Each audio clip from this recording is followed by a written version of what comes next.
आदरणीय दर्शक वृंद नमस्कार। अपन विशेष में स्वागत करे छी। आई समसामयिक विषय में बातचीत कर जा रहा छी। जो समसामयिक राजनीतिक बात कल जाए तो जनता समाजवादी पार्टी बीच विवाद तो है। अब ई विवाद निरूपण के लेल कही निर्वाचन आयोग 22 गते दुनू पक्ष के बजौने छै। सहमति एक किस्म से जुटाबे के वजह प्रयास हेतै, नहीं तो फिर जे एकटा अंदेशा ई कल जा रहा है कि जनता समाजवादी पार्टी लगभग फूट गल है, औपचारिक घोषणा हुआ या औपचारिक रूप में अलग हुआ मात्रे बाकी है। ई अवस्था आवे के संभावना सेहो है, लेकिन बचाव के प्रयास की केना कल जा रहा है एहि पर आई चर्चा करब। संग संगे प्रदेश 2 के काम कार्रवाई केहन है अहू पर चर्चा करब। आ दोसर दिस प्रदेश सरकार जे मंत्री परिषद विस्तार कलकै नेपाली कांग्रेस जोड़े एहिमे माओवादी के समावेश करे के बात शुरू में कल गेल छलै, तो अखन ई बात कतऽ हरा गेल छै अहू विषय पर चर्चा करब। अखन जुड़ल छै जनता समाजवादी पार्टी के नेता जितेंद्र यादव। जितेंद्र जी, कार्यक्रम में स्वागत है। धन्यवाद। शुरुआत पार्टी भीतर को विवादलाई लिएरै गरौँ।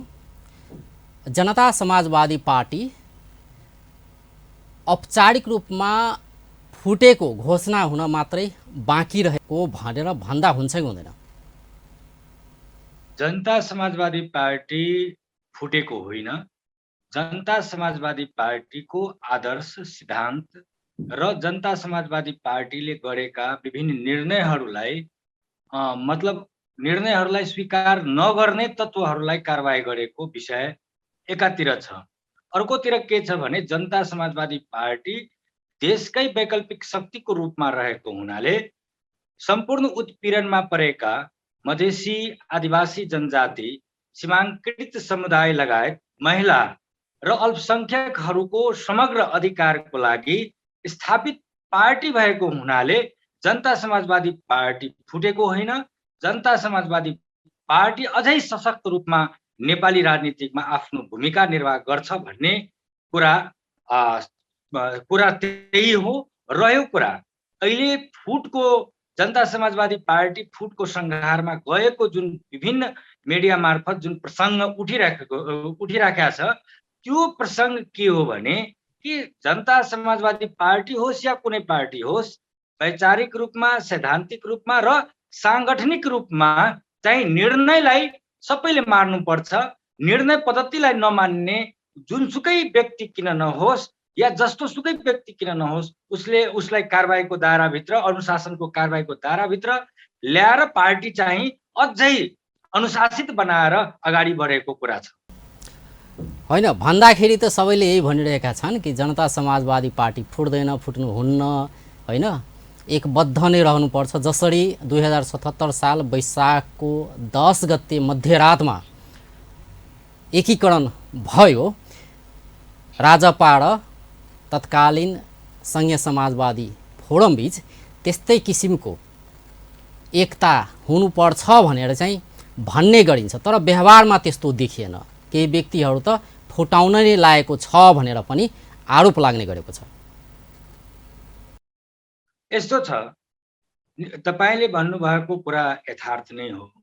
पूर्व राजपा र पूर्व सपा पार्टी मिलेर जनता समाजवादी पार्टीको निर्माण भएको छ। त्यो किन भएको छ भन्ने प्रसङ्ग महत्त्वपूर्ण प्रसङ्ग हो। अहिले वर्तमान सरकारको नेतृत्व गर्नुहुने र तत्कालीन नेकपा को अध्यक्ष केपी शर्मा ओलीजीले पार्टी विभाजनको लागि जसरी अध्यादेश ल्याएको थियो, त्यो अध्यादेशले पूर्व राजपा र पूर्व सपामा पनि त्यसको असर परेको थियो, जुन विभिन्न मिडिया मार्फत यो जानकारी भएकै कुरा हो। यो पार्टी लोकतन्त्रमा पार्टी एकता गरेर केही थोरै पार्टी लिएर यो लोकतन्त्र संस्थागत गर्नको लागि अगाडि बढ्न सक्नु पर्थ्यो। तर लोकतन्त्र, गणतन्त्र र संघीयतालाई समाप्त पार्ने जुन सुरुकै खेल थियो केपी शर्मा ओलीजीको, त्यो खेल अन्तर्गत पार्टीहरूलाई विभाजन गरी समूहगत रूपमा लोकतन्त्रलाई नै परास्त गर्ने जुन नियति देखियो, त्यो नियतिलाई सङ्घीय लोकतान्त्रिक गणतन्त्र रक्षा गर्नको निमित्त पूर्व राजपा र पूर्व सपाको एकीकरण भएको यथार्थता नै हो। र अहिले आएर पनि तपाईँ हेर्न सक्नुहुन्छ मन्त्री परिषदको निर्णय गरे यता जुन केपी शर्मा ओलीजीले सङ्घीय लोकतान्त्रिक गणतन्त्रात्मक राष्ट्र हुनु हुँदैन भन्ने कुरा त मन्त्री परिषदले निर्णय गरेको थियो। त्यो निर्णय गरे यताको विषयलाई यदि हामी जोड्न खोज्यौँ भने निश्चित रूपमा के भयो कि अग्रगामी जुन अहिले विभिन्न आन्दोलनबाट प्राप्त उपलब्धिहरूलाई संस्थागत गरेर जुन अहिले संविधानमा जुन व्यवस्था राखेको थियो त्यो व्यवस्थालाई नै समाप्त पार्ने नियतिले त्यो निर्णय गरेको हो। त्यस अर्थमा जनता समाजवादी पार्टीको सामूहिक निर्णय पनि के थियो भने कि केपी शर्मा ओलीजी प्रतिगमनकारी दिशातिर उन्मुख देखियो। प्रतिगमनको दिशातिर उन्मुख देखेको हुनाले यसलाई रक्षा गर्नको निमित्त जनता समाजवादी पार्टी एकजुट हुनुपर्छ भनेर एउटा निर्णय गरेको थियो कि यसको लागि यसको विरुद्धमा चाहिँ आन्दोलन गर्नुपर्छ। त्यो आन्दोलन पनि सशक्त रूपमा देशभरि नै भयो। तर विभिन्न समयमा के भएको हो भने हाम्रो आन्तरिक जुन अहिलेको राजनीतिक परिवेश नेपालको हेर्दाखेरि जुन शक्तिहरूको अहिले बढी चाहिँ सक्रियता देखियो त्यो शक्तिहरू केमा आधारित भयो जुन विभिन्न मिडिया मार्फत पनि सम्पूर्ण नेपाली जनतालाई थाहा भइसक्यो कि केपी शर्मा ओलीजीले कसैको इसारामा चाहिँ हिन्दू राज्य कायम गर्ने र चाहिँ के गर्ने भने संहिता समाप्ति गर्ने नियतिलाई अगाडि बढाएको छ, राज संस्था निम्त्याउने नियतिमा लागेको छ भन्ने कुरा ठहर भइसकेको छ। हो, केपी शर्मा ओलीजीको त्यो नियतिको एउटा पुच्छर बन्ने पार्टी विभिन्न पार्टीहरूमा पनि छ। त्यो पार्टीहरूको यो सैद्धान्तिक रूपमा त्यो पार्टीहरूको विचार होइन, त्यो संस्थागत विचार होइन, व्यक्तिगत विचार भएको हुनाले पार्टीमा शीर्षस्थ नेता भएर ठाकुर समूह चाहिँ केपी शर्मा ओलीको पुच्छर बन्न गएको मलाई एकदम बडो दुःखका साथ भन्नु परेको छ। मधेसी जनताले, सम्पूर्ण उत्पीडनमा परेका जनताले जब जनता जसपा मतलब जनता समाजवादी पार्टी नेपालको निर्माण भयो त्यसमा एउटा आयो भने कि होइन अब आशा जागेको के थियो कि उत्पीडनमा परेका सम्पूर्ण नेपालीले अब अधिकारबाट वञ्चित रहन सक्दैन भन्ने जुन एउटा आशा थियो त्यो आशालाई समाप्त पार्नको निमित्त जसरी महन्त ठाकुर र राजेन्द्र महतोजीले पार्टीभित्र बसेर पार्टीको नेतृत्व लिएर जसरी षड्यन्त्र गर्नुभयो त्यो षड्यन्त्र के थियो भने उहाँहरूले के भनिराख्नु भएको छ भने हामी त के माग सम्बोधन गराएर सरकारमा गयौँ होइन र सरकारमा बसेर सम्बोधन अरू मागहरू गराउने छौँ होइन। अब यद्यपि सर्वोच्चको फैसला अनुसार उनीहरू चाहिँ पदमुक्त भयो होइन। तर तपाईहरूको पार्टी तत्कालीन सङ्घीय समाजवादी फोरम पार्टीले त अझ सरकारमा बसेर त केही पनि गराउन सकेन त्यो बेला होइन। अनि अहिले आएर चाहिँ हामी उत्पीडनको पक्षमा छौँ, हामी मधेसी जनताको हितमा छौँ भनेर गफ दिनुबाहेक केही पनि होइन भनेर पनि आरोप छ नि उनीहरूको। अब यस्तो छ, अब हामी दुई भाइ त संयुक्त रूपमै चुनावमा पनि गयौँ, संयुक्त रूपमै आन्दोलन पनि गर्यौँ। अब एक भाइलाई ठग्दाखेरि अर्को भाइलाई नठगोस् भनेर यो प्रयास त थियो नि। अहिलेको अवस्थामा जुन तत्कालीन समाजवादी पार्टी जसरी सपा पूर्व सपाले जसरी जुन हिसाबले तपाईको राज्यसँग गरेको जुन सहमति थियो त्यो सहमतिलाई चाहिँ के गरेको थियो भने लत्याइदियो, दुई बुँदे सहमतिलाई लत्याइदियो। हो, त्यसैको लागि पनि पुरा गराउन सकेन के 18 महिना सरकारमा बसेर के पनि गराउन सकेन। यस्तो अवस्था छ कम से कम मैले यहाँ अहिले यसलाई मलाई माग मुद्दाहरू सम्बोधन गराएर त सरकारमा गयो नि त हैन। यस्तो छ गरायो के। अब यहाँ यादव र ठाकुरको समूहको विषय होइन, यहाँ विषय के हो भने जनता समाजवादी अहिले त पार्टी औपचारिक रूपमा घोषणा हुनु मात्रै बाँकी छ नि। पार्टी त करिब फुटि नै सक्यो नि। त्यही प्रसङ्गमा हैन, पार्टी फुट्यो, जनता समाजवादी पार्टी फुटेको छैन। जनता समाजवादी पार्टीको जुन निर्णयहरू हो, निर्णय आधिकारिकताको दाबी, पार्टी फुट्नको लागि दाबी कहीँ पनि निर्वाचन आयोगमा दिएको छैन। मैले किन यो प्रसङ्गलाई जोडेँ भने कि अब जुट्ने मैले आधार अघि पनि पनि भने छैन। जुट्ने आधार के हो त? जुट्ने आधार पनि छैन। के मैले छ मैले अहिले पनि भने वैचारिक रूपमा अहिले पनि म के भन्न खोजिरहेको छु भने पूर्व राजपामा 6वटा अध्यक्षज्यू हुनुहुन्थ्यो। राजपा भनेपछि 5वटा अध्यक्षको मात्रै राजपा होइन। जस्तो अहिले हाम्रो पूर्व राजपाकै अध्यक्ष श्रद्धेय महेन्द्र यादव ज्यू हाम्रै यतातिर अग्रगमनकै दिशातिर लाग्नु भएको हो नि त। मैले यो कुरा किन जोड्न खोजे भने अहिले दुहाई दिइरहेछ कि पूर्व सपाका अध्यक्ष उपेन्द्र यादवज्यूले केही गराउन सकेन, तर सहमति त कमसे कम सहमतिको त आधार त अहिले पनि त बाँकी त छ नि त, कि वास्तवमा राज्यले कति बेइमानी गरेको छ भन्ने विषय त उदाहरणको लागि त छ नि त। मैले यो किन जोड्न खोजे हो भने कि एउटाले एकचोटि ठगेपछि अर्कोले नठगोस् भनेर त पूर्व राजपा र पूर्व सपाको त मिलन भएको हो नि त। हो, यो कुरा आम नेपाली जनतामा यो जागरुक भइसकेका छ र अहिले दुहाई दिइराखेका छ र दुहाई दिएर जुन सरकारमा गयो कि सम्पूर्ण मागहरू सम्बोधन गरेर सरकारमा हामी गइरहेछौँ। प्रमुख माग के थियो त? के नेपाली जनतालाई, मधेसीलाई, थारूलाई हामी सधैँको लागि ठग्ने हो र? आज थारूको छोरा माननीय रेशम चौधरीकै आर लिएर सरकारमा त प्रतिनिधित्व गर्नुभयो नि त। हामीले के भन्यो भने पहिला संविधान संशोधन गराउँ, संविधान संशोधन गराएर अनि के हुन्छ कि नियावली बनाउनु पर्छ कि राज्यको दायित्वभित्र पर्छ। सबभन्दा पहिला जसपा बाहेक कुन पार्टी छ नेपालमा जो चाहिँ चाहन्छ कि संविधान संशोधन होस्? जसपा बाहेक कुन चाहिँ पार्टी छ? र तपाईहरु चाहिँ अहिले माओवादी र कांग्रेससँगै चाहिँ हिँडिराख्नु भएको छ के? भनेपछि तिनीहरु त संशोधन गर्न चाहेको पार्टी त होइन। अहिलेसम्म त तपाईहरुले छ उहाँहरुको नियत त हेरि नै सक्नु हो। फेरि उहाँसँगै साठगाँठ चाहिँ अहिले किन? उहाँहरुसँग गएर तपाईहरुले चाहिँ के उपलब्धि पाउनु हो हैन? अनि ठाकुर पक्ष चाहिँ ओलीसँग गएर के चाहिँ घाटा भयो के? अब यस्तो छ, सबभन्दा पहिला सिद्धान्त त र सैद्धान्तिक मान्यता, मूल्य मान्यता पनि के हो भने कि प्राप्त विभिन्न आन्दोलनबाट प्राप्त उपलब्धिहरूलाई संस्थागत भइसकेको विषयलाई हामी संविधानबाट हटाउन सकिँदैनौँ भन्ने कुरा त एउटा आधार हो नि त। मैले प्रमुख आधार के भनिरहेको छु भने कि संघीय लोकतान्त्रिक गणतन्त्रात्मक राष्ट्रिय हटाउने निर्णय एउटा एकातिर, धर्मनिरपेक्ष जस्ता महत्त्वपूर्ण निर्णय हटाउने एकातिर, अर्कोतिर के हो भने कि अहिले विभिन्न आन्दोलनबाट उठेका सवालहरूको सवालमा जुन संविधानमा जुन व्यवस्था गरेको छ मौलिक हकको प्रमुख बुदाहरू, सबै हक मैले भन्न खोजे होइन, मौलिक हकको सवालमा जुन अहिले व्यवस्था गरेको संविधान जुन छ त्यो संविधानलाई नै समाप्त पार्ने नियति र सबैभन्दा पहिला लोकतन्त्रलाई नै समाप्त पार्ने नियति देखिएको हुनाले अग्रगामी शक्तिहरू या लोकतन्त्रवादी, संघीयतावादी, गणतन्त्रवादी, धर्मनिरपेक्षतावादी शक्तिहरूको मिलन भएको हुनाले जनता समाजवादी पार्टी नेपाली कांग्रेसलाई पनि साथ लिएर हिँडिराख्नु भएको छ, हिँडा हो। अर्कोतिर के हो भने एमाले भित्रको पनि एउटा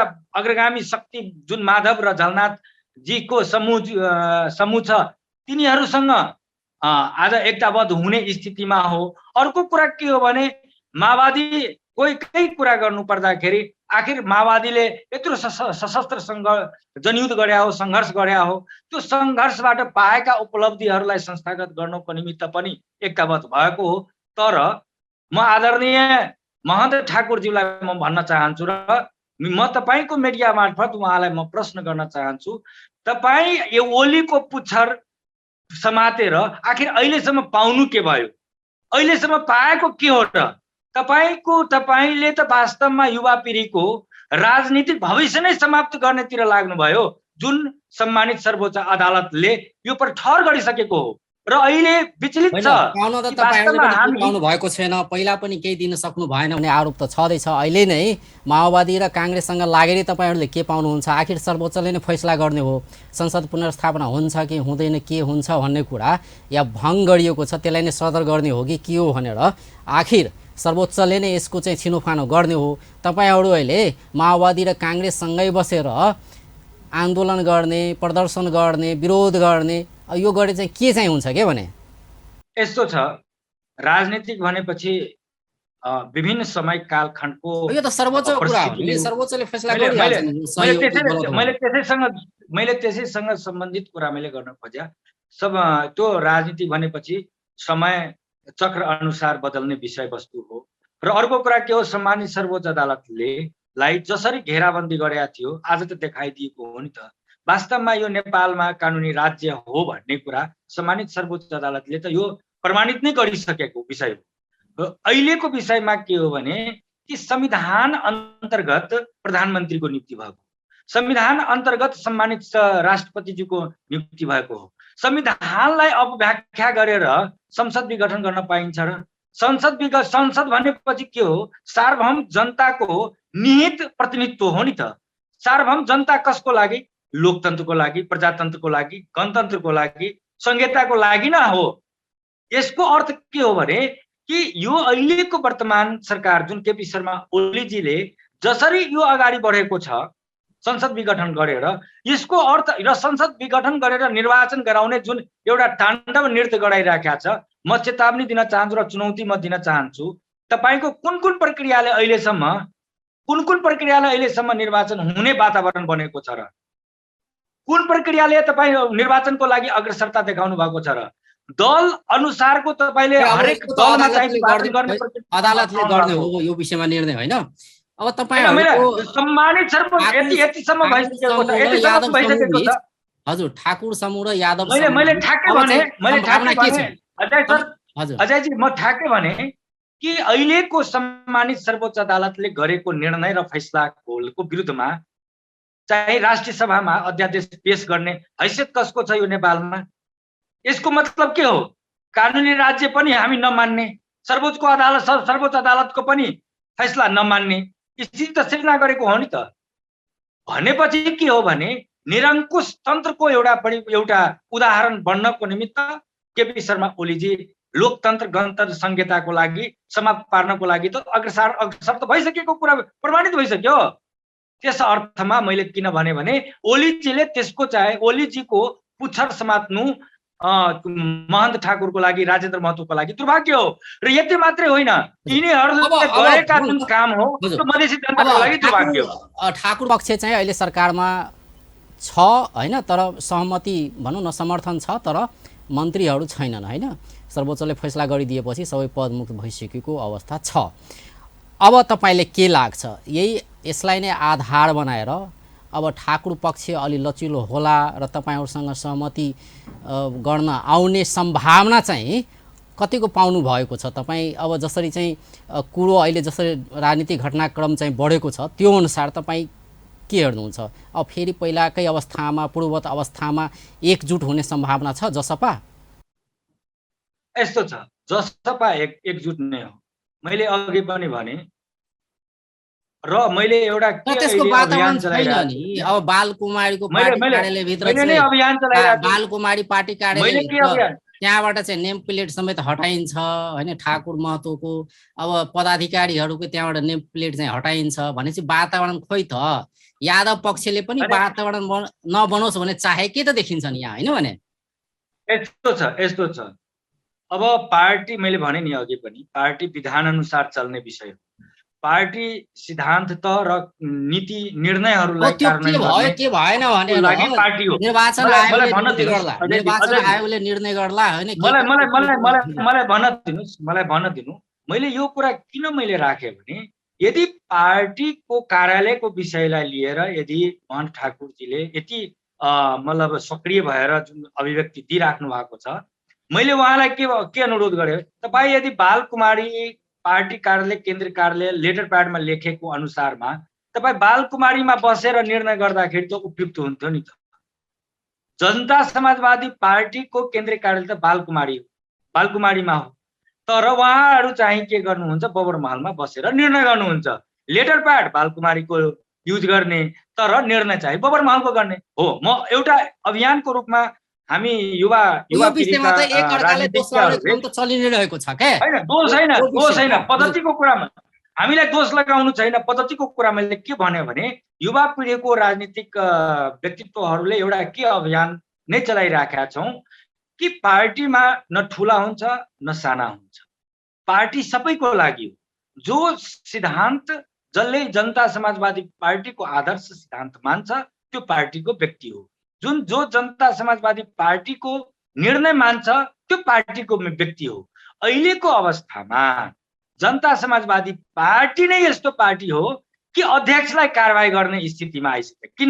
किनभने कार्यकारिणी समितिको निर्णय नमान्ने जोसुकै व्यक्तिलाई त कारबाहीको दायरामा त ल्याउनु पर्छ नि त। त्यो अनुशासनको कारबाहीभित्र 6 महिनाको लागि निलम्बित हुन्छ, फेरि 6 महिनाभित्र अब यो अनुशासनको कारबाही पार गरिसके पछाडि जनता समाजवादी पार्टीको साधारण सदस्य लिएर जनता समाजवादी पार्टीको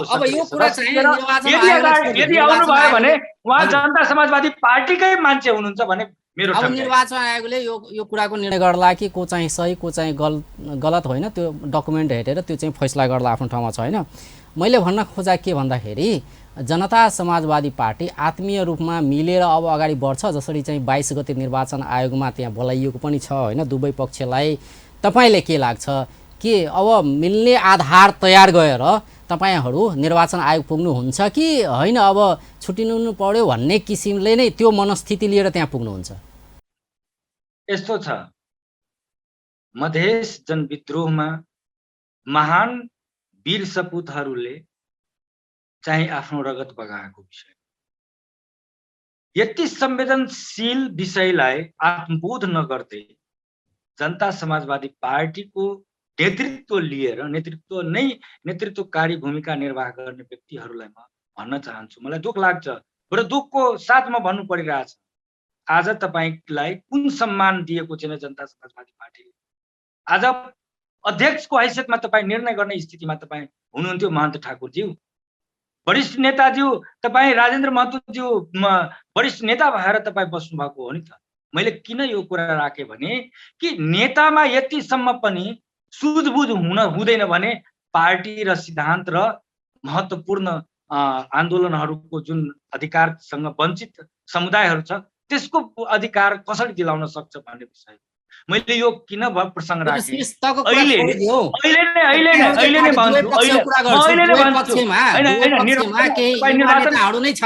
दुवै पक्षका केही युवा नेताहरू नै छन् जो चाहिँ लागि नै परे के पार्टी फुटोस् भनेर, जस्तो किसिमको सामाजिक सञ्जाल चाहिँ रङ्ग्याउने काम भयो होइन। त्यहाँ त देखियो नि युवा नेताहरू नै चाहन्छ पार्टी फुटोस् भनेर, कहाँ चाहेका हुनु। यस्तो छ, त्यसो भए युवा पुस्ताले गर्दा यदि पार्टी फुटेको छ भन्ने बुझाइ उहाँ देखियो नि, त्यो त देखियो नि के युवा पुस्ता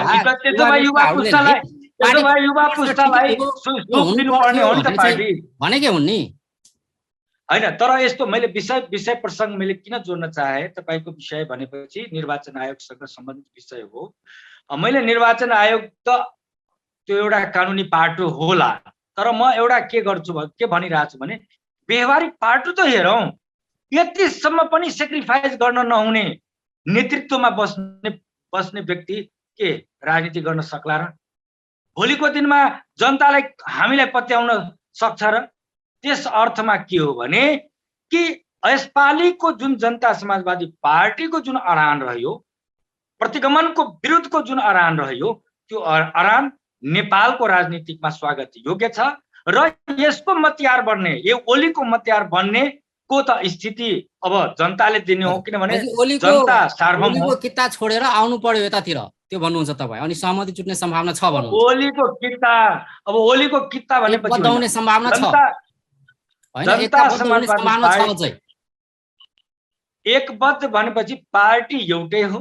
पार्टीको आदर्श, किनभने ठुलालाई चयन र सानालाई ऐन भन्ने हुने, या सानालाई ऐन र ठुलालाई चयन भन्ने जुन प्रवृत्ति छ नि, त्यो प्रवृत्ति नेपालमा खाइदिएको छ, या पार्टी होस् या जहाँ पनि होस्।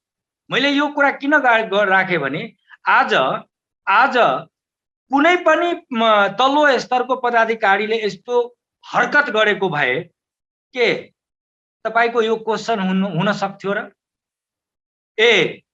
जनता समाजवादी पार्टीको सिद्धान्त नमान्ने, जनता समाजवादी पार्टीको निर्णय नमान्ने, जनता समाजवादी पार्टीको विधान नमान्ने अनि अराजक गतिविधि गर्ने नेताजीहरूलाई चाहिँ सम्मान गरेर राख्न सक्नुपर्छ र? त्यसको लागि पार्टी जन्म्या हो र? त्यसको लागि मधेसले आन्दोलन गरे हो र? मधेसको आन्दोलनको जगबाट आज नेता बनेको हो नि त। अनि नेता बन्ने मधेसको जगबाट, मधेस आन्दोलनको जगबाट, वीर शहीदहरूको रगतले लेखिएको कलमको विधानबाट, अनि विधान नमान्ने, कार्यकारिणी समितिको निर्णय नमान्ने, सिद्धान्त नमान्ने, तपाईलाई यो लाग्छ होइन अब चाहिँ एकताबद्ध हुने सम्भावना छ, अझै बाँकी छ, जीवित छ त्यो कुरा? मैले तपाईलाई अनुरोध गरे, मैले तपाईलाई नै अनुरोध गरे यो शब्द हटाइदिनुहोस्। फुटेकै छैन त एकता के हुन्छ? फुटेकै छैन भएको छ। यो त सम्मानित कुरा हो कि पार्टी पद्धतिमा नबस्ने ठुला व्यक्तिलाई पनि आज पार्टीमा कारबाही हुन्छ भन्ने विषय त छ नि त। अनुशासनको लागि अध्यक्ष किन नहोस्, त्यसलाई पनि कारबाही हुन्छ भन्ने कुरा त प्रमाणित भएको हो नि त। त्यसैले जनता समाजवादी पार्टी नै यस्तो पार्टी हो जहाँ अध्यक्षलाई पनि कारबाही हुन्छ, सानालाई कारबाही हुन्छ भनेपछि ठुलालाई पनि कारबाही हुन्छ। हजुर, अब प्रसङ्ग बदलौँ, प्रदेश 2 को कुरा गरौँ। प्रदेश 2 मा पछिल्लो 15-20 दिनदेखि एउटा विषय एकदमै चर्चामा छ, समानुपातिक समावेशिताको कुरा। हुन त जनकपुर उच्च अदालतले अन्तरिम आदेश नदिने फैसला गर्यो होइन, जुन यो मुद्दा चलिरहेको थियो कि जसरी मन्त्री परिषद विस्तार गर्यो त्यसमा अहिले आएका मन्त्रीहरूलाई चाहिँ हटाउनु पर्यो, समानुपातिक समावेशिता भएन होइन। र उच्च अदालतले जे फैसला गरे तापनि समग्रतामा हेर्ने हो भने अहिलेको मन्त्री परिषद, प्रदेश 2 को मन्त्री परिषद, 12 सदस्यीय मन्त्री परिषद समानुपातिक समावेशी छ? यस्तो छ, रहर होइन, करले सरकार फेर्नु पर्या हो। रहर के थियो भने कि मधेस सरकार र मधेसीको सरकार भन्ने रहर थियो। तर यो रहरलाई समाप्त पार्ने नियतिले जुन अगाडि बढेको छ माउलीको पुच्छर भएर त्यसको यो उपज।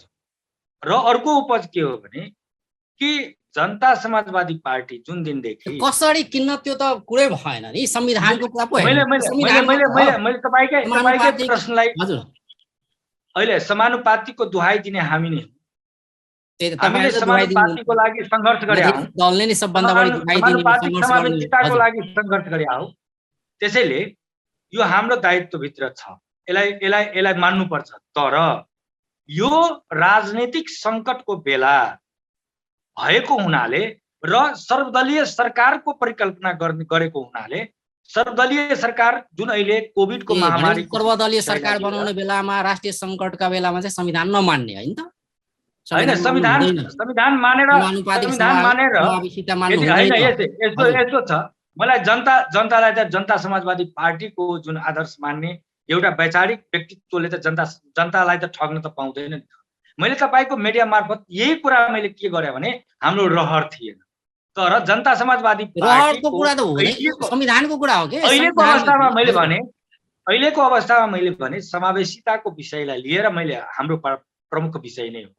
माओवादी पनि सरकारमा आउने, नेकपासँग आबद्ध जुन झलनाथ नेपाल जुन अग्रगामी शक्तिका, त्यसो तपाई अहिले मान्नुहुन्छ अहिलेको प्रदेश 2 सरकारको मन्त्री परिषद चाहिँ समानुपातिक समावेशी छैन, संविधानले दिएको अनुसारको व्यवस्था गरे अनुसारको छैन भन्ने कुरा तपाईँ मान्नुहुन्छ? संविधानले गर्दा यस्तो हुन गयो, तर संविधान बमोजिम छैन भन्ने कुरा तपाईँ मान्नुहुन्छ होइन? तपाईँको कुरोले त्यही होइन, मैले यो कुरा भन्न खोजेको होइन।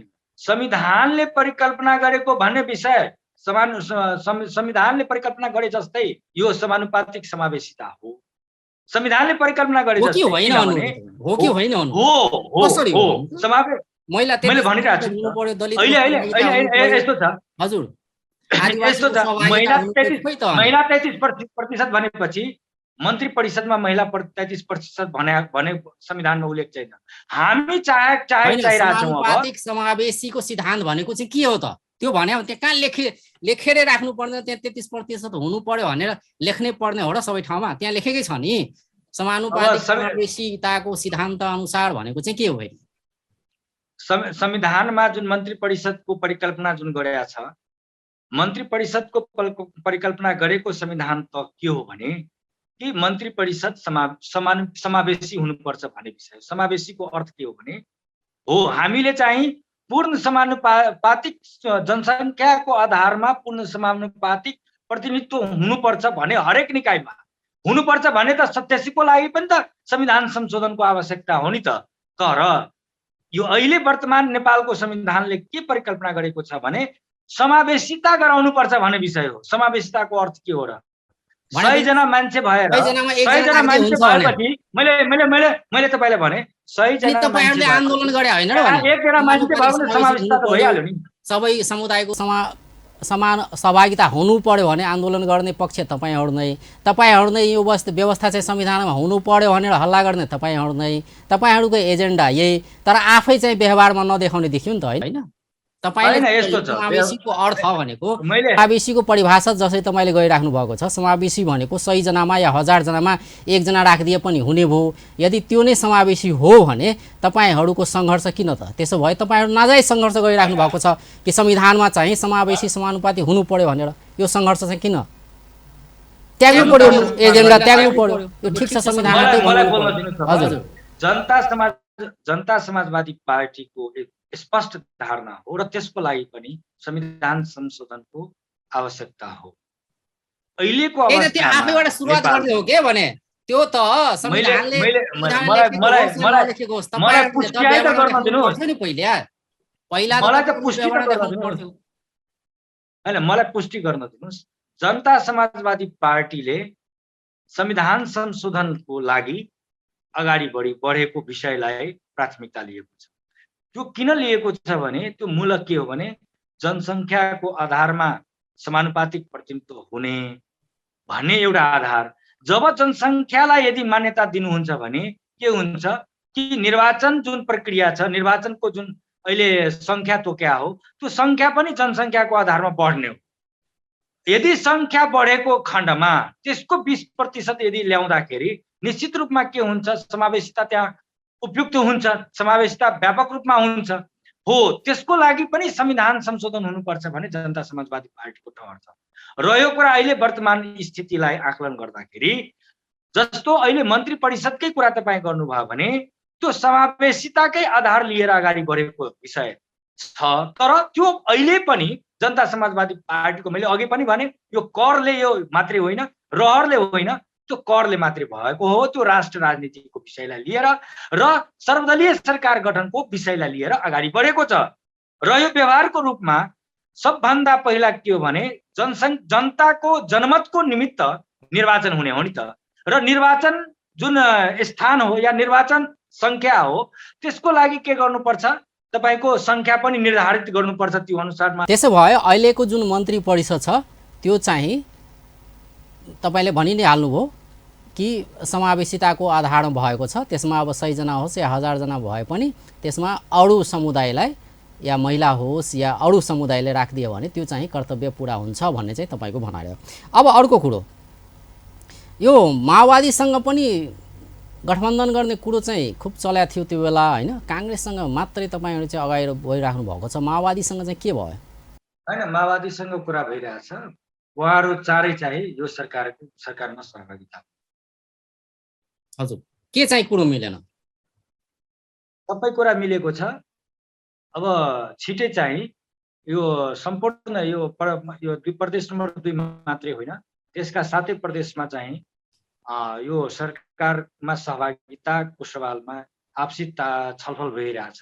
त्यो छलफल टुङ्गो लागिसकेको हो र प्रदेश नम्बर 2 मा चाहिँ छिटै सरकारमा सहभागी हुन्छ। अब कांग्रेससँग जसरी तपाईहरुको गठजोड छ, अब यसलाई हेर्ने हो भने तपाईहरुको एजेन्डा र विशेष गरेर राजधानी र नामको विषयमा त्यसमा के छ? तपाईहरुको एजेन्डा केही फेरबदल हुन्छ? जसरी तपाईहरुले मधेस भनिराख्नु भएको थियो र नेपाली कांग्रेसले मिथिला भोजपुरा भनिरहेको छ। यद्यपि प्रदेशसभामा गइसकेको छ, यसमा केही दिन परामर्श चाहिँ चल्यो, त्यसपछि यो चाहिँ अहिले सुस्त नै भएको अवस्था छ। अब यस विषयमा यदि छलफल चल्यो भने के गर्नुहुन्छ तपाईहरु? पार्टीमा मात्रै गठबन्धन हो या एजेन्डाहरुमा पनि गठबन्धन हुन्छ? यस्तो हो, राष्ट्र राजनीतिकै विषयलाई लिएर सम्पूर्ण महत्त्वको विषयलाई एउटा टेबलमा राखेर निर्णय गर्ने स्थितिमा पुगिराखेको। मैले अब यो यसलाई यसरी पनि जोडौँ, नेपाली काङ्ग्रेसका आदरणीय नेताजीहरू पनि मधेसी नै हुनुहुन्छ। नेकपा एमाले जुन अग्रगामी शक्तिका जुन नेपाल र खनाल समूह बीचको नेताजीहरू पनि हुनुहुन्छ, उहाँहरू पनि मधेसी प्राय हुनुहुन्छ। माओवादीका आदरणीय नेताजीहरू पनि प्राय मधेसी नै हुनुहुन्छ र हाम्रो त मधेसी हामी त छँदैछौँ। भन्नुको अर्थ के हो, मधेसमा बस्नको निमित्त मधेसी कुरालाई लिएर विवाद हुन्छ भन्ने विषय मलाई लाग्दैन। म विश्वास के गर्छु भने कि नेपाली काङ्ग्रेसले पनि मधेस प्रदेशको सवालमा चाहिँ हामीलाई काङ्ग्रेसले त यो 8 जिल्ला भनेको मधेस नै होइन भनेर भनिरहेको त छ नि।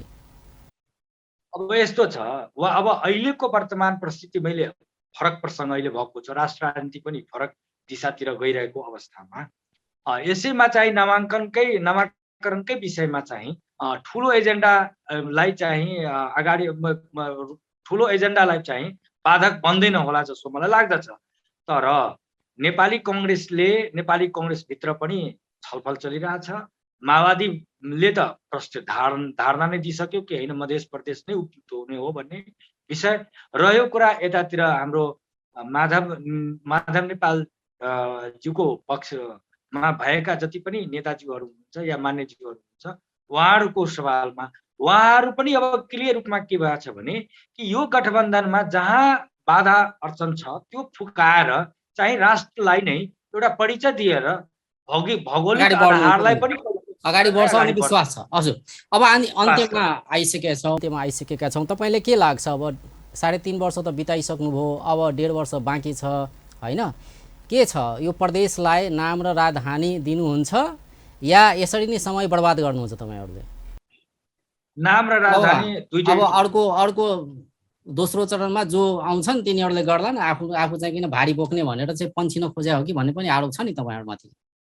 छैन, हामीले त स्पष्ट रूपमा भनेको छौँ, बहुमतलाई यदि बहुमतकै आधार भएको भए आजसम्म भइहाल्ने थियो। तर बहुमत त हामीसँग बहुमत त छ, तर 2/3 त छैन। यसको लागि 2/3 भएको हुनाले मात्रै फर्किरहेछ र 2/3 बहुमत पुर्याउनको निमित्त नेपाली काङ्ग्रेससँग पनि छलफल भइरहेछ, नेकपा माओवादीसँग त छलफल भइसक्यो। र अर्को कुरा के हो भने माधव नेपालज्यू र झलनाथ खनालज्यू समूहसँग पनि कुरा चलिरहेछ। हामीलाई विश्वास छ उहाँहरू मधेसी भएर मधेस प्रदेश आत्मबोध गर्नुहुन्छ भन्ने विश्वास। हस् त, धेरै धेरै धन्यवाद। धन्यवाद। दर्शक वृन्द, ओछलैत जितेंद्र यादव जनता समाजवादी पार्टी के नेता आए उनका सब बातचीत करे छलिए समसामयिक राजनीतिक विषय में। व्यस्त नमस्कार।